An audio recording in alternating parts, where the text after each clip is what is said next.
Como dizia Jorge Amado, a poesia não está nos versos, por vezes ela está no coração, e é tamanha a ponto de não caber nas palavras.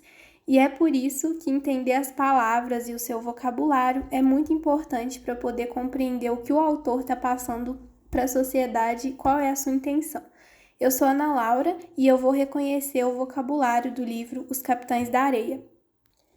Bem, primeiramente, é importante ressaltar que Os Capitães da Areia ele pertence ao gênero literário narrativo, né? Então ele conta uma história e se desenvolve a partir de uma trama com conflitos subsequentes. Então nós temos um narrador que conta em palavras simples a história e passa o que os personagens estão sentindo, nesse caso, pro leitor. Então, é importante também falar que o romance do Jorge Amado ele é considerado um romance de 30, né? Então, a sua característica é construir mesmo uma comunicabilidade entre o autor e o leitor por meio de críticas sociais, né? Então, a gente vai ver isso mais à frente.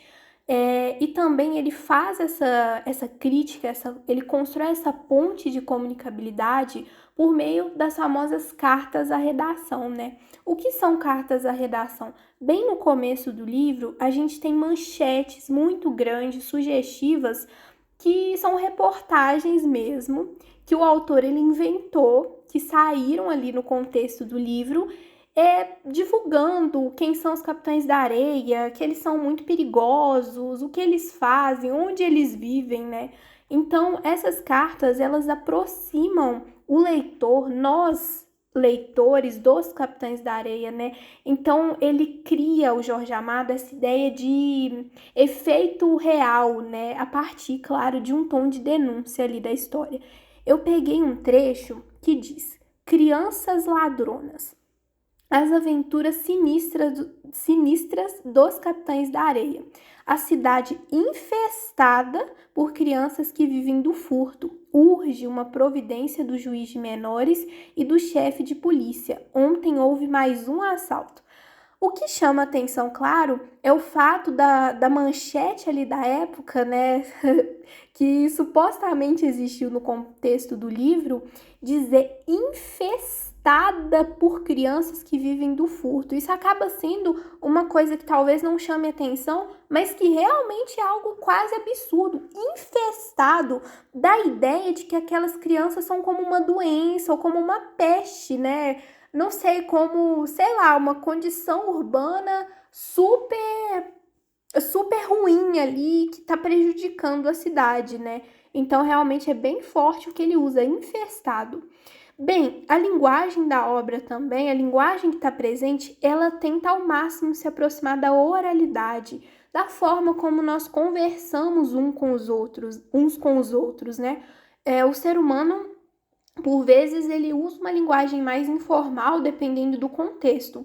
E a intenção do autor com isso, o que é próprio também do romance de 30, é deixar essa linguagem, o que ele está escrevendo, acessível mesmo para as pessoas que vão ler, né? Ele é um romance proletariado, romance proletário, é um romance com uma causa social muito forte, que quer espalhar aquilo para as pessoas, né?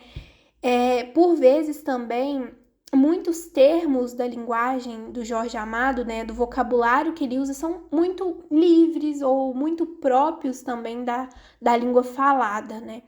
E eles são considerados até de baixo calão em muitos momentos, né, impróprias por serem pronunciadas por crianças, né? O que revela também essa condição, claro, essa imersão, né, esse imbróglio social no contexto do livro.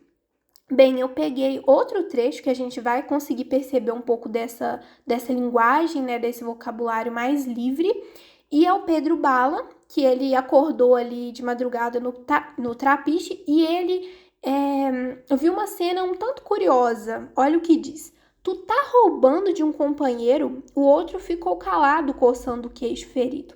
Pedro Bala continuou. Amanhã tu vai embora, não quero mais tu com a gente.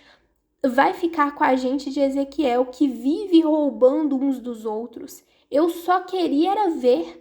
Que era que tu vinha ver com as mãos? Juro, era só para ver aquela medalha que ele tem. Desembucha essa história direito, se não leva pancada. Eu troquei o termo, mas é realmente uma palavra um pouco forte e ele é só uma criança, né? Olha o que ele tá falando, olha a forma como eles estão conversando. Realmente tem um pouco dessa linguagem mais crua, né? Dessa linguagem realmente mais chocante pro público, né? Pro leitor. Apesar do livro ele seguir uma norma padrão da língua portuguesa, com vírgula, com ponto e vírgula, com toda a linguagem bem estruturada, a gente tem um vocabulário mais simples, mais direto, né? Essencialmente singelo, sem rebuscamentos. Como eu disse, é um romance social, tem uma linguagem também panfletária, uma linguagem que tenta passar uma intenção, que tenta passar uma causa mesmo, né? Então é incrível perceber que a partir de tudo isso a gente consegue tirar tantas interpretações, né, da linguagem, é bem interessante.